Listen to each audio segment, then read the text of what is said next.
अस्सलाम वालेकुम students, I am ज़ैन तबस्सुम और आप लोग देख रहे हैं ज़ैन अकेडमी चैनल। तो आज की इस वीडियो में हम एवोगैड्रोस लॉ जो है जो फोर्थ वन चैप्टर में है इसके ऊपर डिटेल से बात करने वाले हैं। अब एवोगैड्रोस लॉ जो है इसके दो स्टेटमेंट हमारे कोर्स में इंक्लूड है। फर्स्ट वन स्टेटमेंट क्या कहता है, सेकंड वन स्टेटमेंट क्या कहता है, डिटेल से दोनों को डिस्कस करते हैं। तो स्टार्टिंग लेते हैं हम फर्स्ट वन स्टेटमेंट से। तो फर्स्ट वन स्टेटमेंट कुछ इस तरह है कि at the same temperature and pressure and equal volume. मान लो हम 2 या 3 आइडियल गैस लेते हैं। पॉइंट नोट करें, यहाँ पे आइडियल गैस की बात हो रही है। अगर हम 2 या 3 आइडियल गैस उठा ले किसी बीकर में, मान लो ये हमारे पास बीकर है, तो यहाँ पे हम क्या करते हैं, 3 बीकर उठाते हैं। इसका वॉल्यूम, इसका वॉल्यूम और इसका वॉल्यूम क्या है, तीनों का इक्वल वॉल्यूम है। इसके अलावा यहाँ पे हम क्या करते हैं, तीनों का प्रेशर यहाँ पे इक्वल रखते हैं।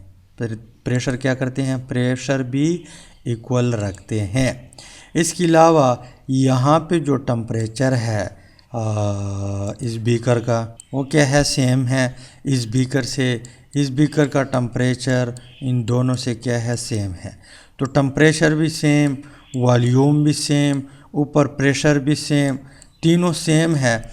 अब इसमें जो मॉलिक्यूल हैं, इसमें क्या है, इसमें जो डिफरेंट, यहाँ पे एक पॉइंट और भी नोट करें कि लफ्ज़ इस्तेमाल किया हुआ है डिफरेंट गैसेस का। किसका, डिफरेंट गैसेस का। इट मीन्स कि इन तमाम बीकर्स में डिफरेंट गैसेस है। मान लो यहाँ पे हाइड्रोजन गैस है, लेकिन हाइड्रोजन है रियल गैस, लेकिन इस टाइम आप क्या मान ले, इस टाइम आप मान ले इसको आइडियल गैस। इसके अलावा इसमें ऑक्सीजन गैस है। इसके अलावा यहाँ पे जो है मान लो कार्बन डाइऑक्साइड गैस है, या नाइट्रोजन, मान लो कार्बन डाइऑक्साइड गैस है, राइट। अब इन तमाम में डिफरेंट गैसेस पड़े हैं। क्या पड़े हैं, डिफरेंट गैसेस पड़े हैं। इसके अलावा टेम्परेचर, प्रेशर तीनों का और वॉल्यूम ये भी हमने सेम रखा। तो इसमें जो नंबर ऑफ मॉलिक्यूल होंगे, इसमें जो नंबर ऑफ मॉलिक्यूल होंगे हाइड्रोजन के, ऑक्सीजन के, कार्बन डाइऑक्साइड के, ये क्या होंगे, सेम होंगे। ये कौन कहता है, एवोगैड्रो कहता है इस स्टेटमेंट में। यानी जब चार्ल्स लॉ, बॉयल्स लॉ और इसके अलावा इस चार्ल्स ने जो दूसरा लॉ दिया था जो हमने प्रीवियस वीडियो में डिस्कस किया था, इन तीनों के बाद एवोगैड्रो ने इस लॉ को क्या किया, पब्लिश किया कि अगर हम 3 या 4 या 5 बीकर उठाए, उसमें हम डिफरेंट आइडियल गैस डाल दे। इसके अलावा इन चारों का, तीनों का, दोनों का volume, temperature and pressure same रखे, तो उसमें मॉलिक्यूल का जो तादाद होगा, पॉइंट नोट करें, उसमें मॉलिक्यूल का जो तादाद होगा वो सेम होगा। इसका तादाद यानी इसमें जितने मॉलिक्यूल है वो इक्वल है इस बीकर के, इसमें जितने मॉलिक्यूल है वो इक्वल हैं इस बीकर के। अब यहाँ पे क्वेश्चन ये क्रिएट होता है कि इसमें मतलब कितने मॉलिक्यूल होंगे, इसमें कितने मॉलिक्यूल होंगे, इसमें कितने मॉलिक्यूल होंगे। अब ये कितना जो लफ्ज़ है, ये क्वेश्चन जो है इसको हल किया हुआ है। कैसे हल किया हुआ है, कहते हैं कि अगर हम एसटीपी पर डिफरेंट गैसेस ले ले, किस पे, एसटीपी पे। एसटीपी क्या है, standard temperature and pressure, standard temperature and pressure. मान लो यही 3 बीकर है, इसका जो वॉल्यूम है वो हमने स्टैंडर्ड टेम्परेचर एंड प्रेशर पे कितना है, 22.4 डेसीमीटर क्यूब, 22.4। आप लोग के कोर्स में 22.414 डेसीमीटर क्यूब दिया है, लेकिन उसको राउंड ऑफ करके इतना बनता है 22.4 डीएम क्यूब, डेसीमीटर क्यूब। इसके अलावा इस बीकर का भी वॉल्यूम इतना है और इस बीकर का वॉल्यूम भी कितना है, 22.4 डेसीमीटर क्यूब। यानी हमारे पास जो V है क्या है, V ये सेम है तीनों का। इसके अलावा प्रेशर यहाँ पे कहा कि 1 atm है। कितना है, 1 atm। यहाँ पर भी 1 atm प्रेशर है, यहाँ पर भी 1 atm प्रेशर है।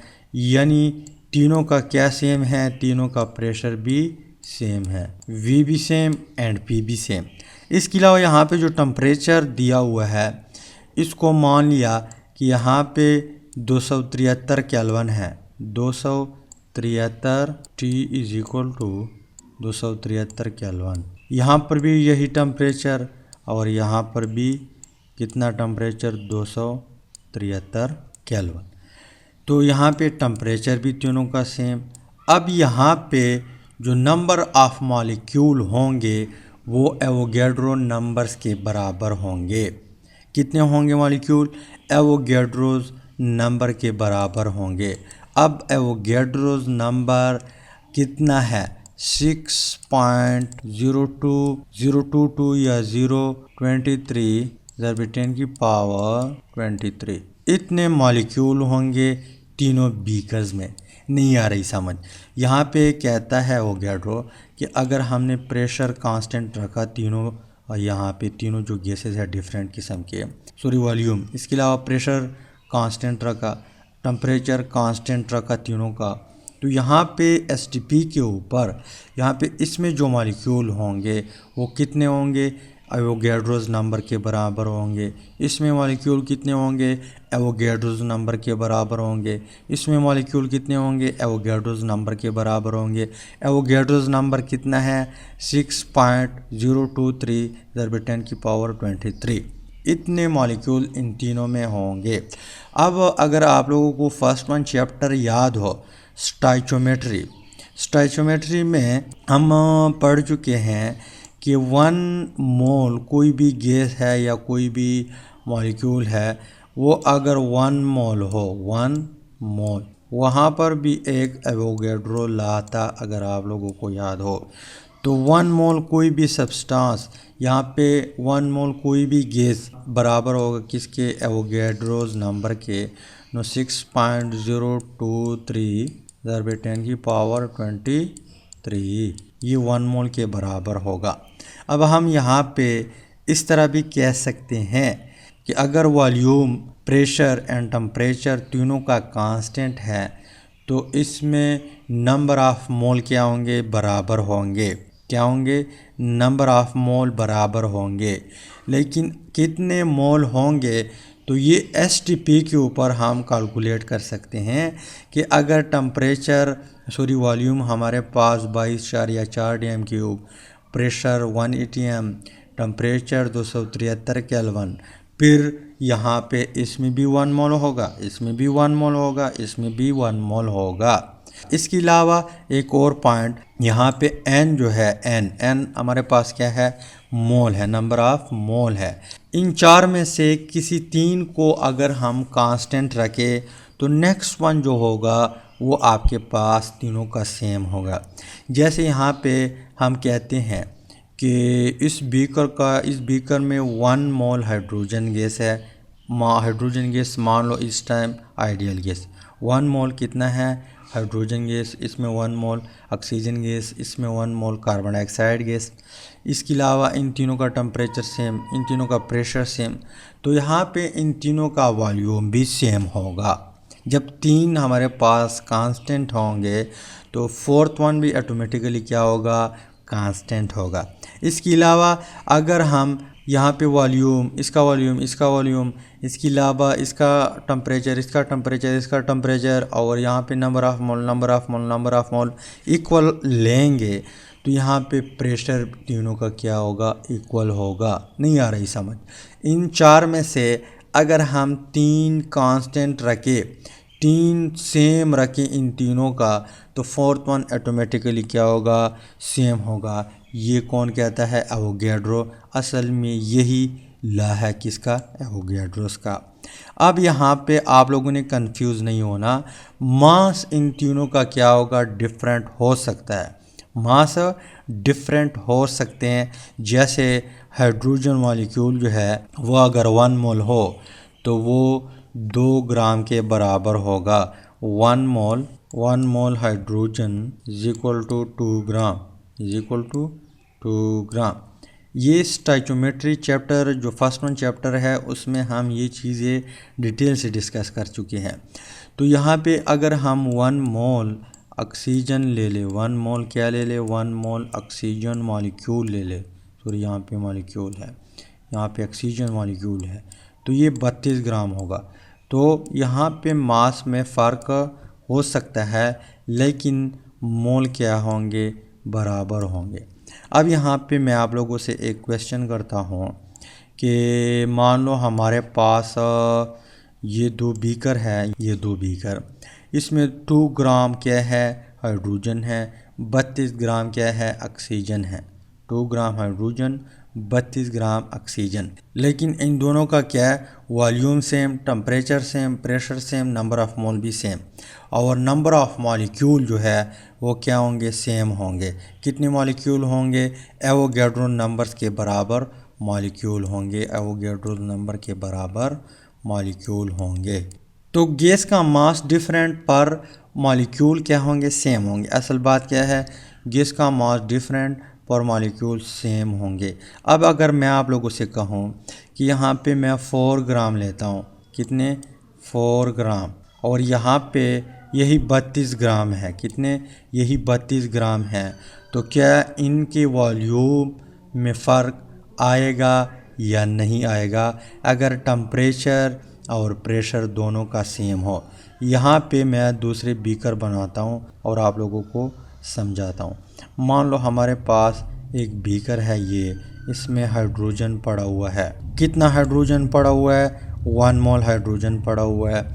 इसके अलावा कितने मॉलिक्यूल है, 6.023 × 10⁻23 मॉलिक्यूल हाइड्रोजन के पड़े हुए हैं। इसके अलावा यहाँ पे प्रेशर कितना है, प्रेशर है 1 atm, प्रेशर कितना है 1 atm, और मॉलिक्यूल कितने हैं, एवोगैड्रो नंबर के बराबर, मोल कितने हैं, यहाँ पे 1 मोल। इसके अलावा मास कितना है हाइड्रोजन का इस टाइम, वो है 2 ग्राम। इसी तरह यहाँ पे सेम वॉल्यूम का मैं एक दूसरा बीकर उठाता हूँ, लेकिन यहाँ पे ये पिस्टन जो है मूवेबल है। यहाँ पे टेम्परेचर सेम है, 273 है। इसके अलावा यहाँ पे प्रेशर क्या करते हैं, प्रेशर भी हम सेम रखते हैं। इसके अलावा इसमें 1 मोल क्या है, ऑक्सीजन गैस है, और एवोगैड्रो नंबर्स के बराबर इसके मॉलिक्यूल है।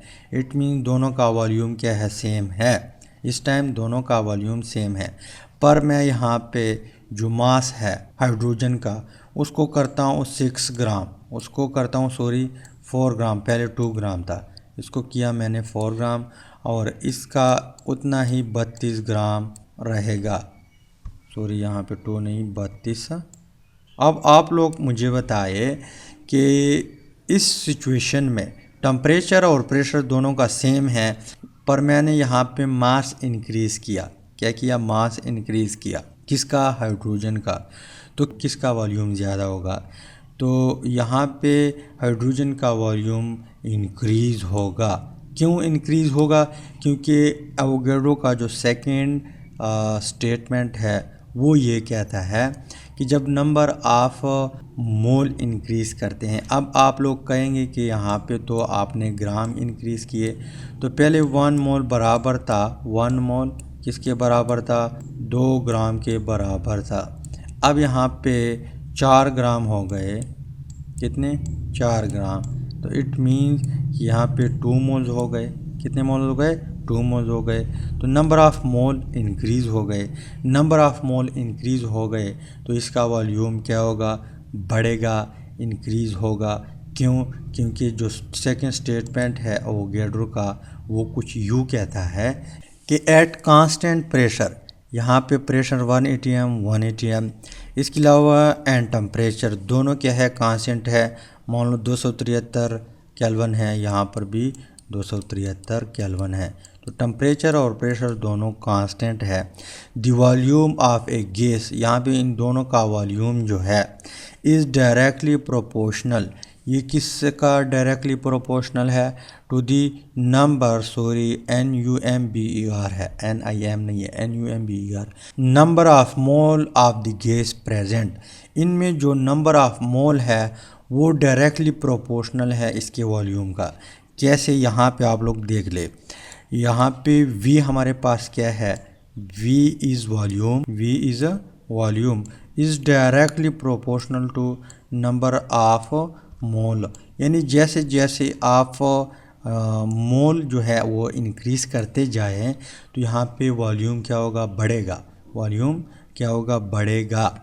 अब यहाँ पे कंडीशन ये है कि इस टाइम आप प्रेशर और टेम्परेचर क्या करेंगे? कांस्टेंट रखेंगे, उसको आप चेंज नहीं करेंगे।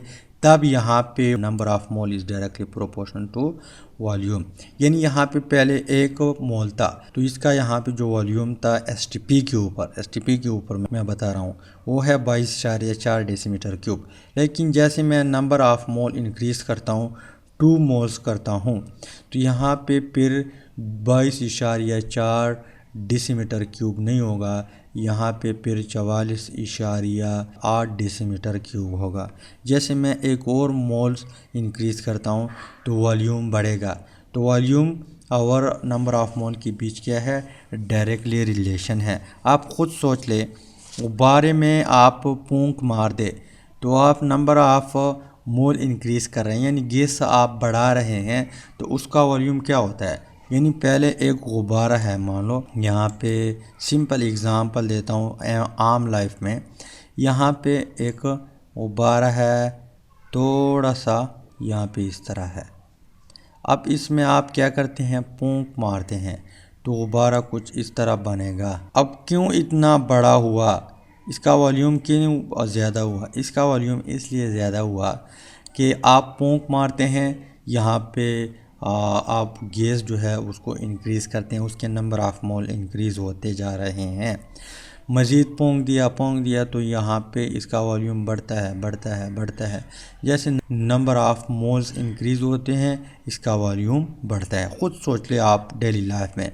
या इसके अलावा टायर जो होता है, टायर आपने देखा होगा जो पंचर वाले के पास होते हैं, या आपकी गाड़ी का टायर है, साइकिल का टायर है, मोटरसाइकिल का टायर है, वो जब पंचर होता है उसमें से जो हवा निकलती है तो उसका वॉल्यूम कम हो जाता है।